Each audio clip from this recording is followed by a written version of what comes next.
ये पूरा बड़ा इधर हॉल है भाई। कोई भी आपको कुछ धार्मिक प्रोग्राम वगैरह कुछ करवाना हो तो ये पूरा बड़ा हॉल है। ये श्री श्याम सत्संग मंडल समिति ट्रस्ट रजिस्टर्ड वृंदावन धाम, मतलब ये धर्मशाला है भाई। बहुत ही बढ़िया धर्मशाला है। कमरे नीट एंड क्लीन, हर चीज़ मतलब साफ़ सफाई है।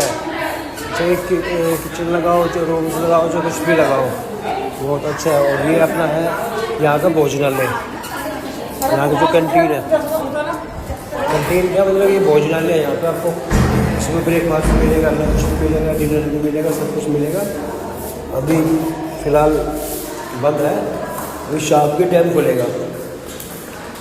और सबसे बड़ी बात है कि आपको भाई 24 घंटे रूम मिलेगा आपको।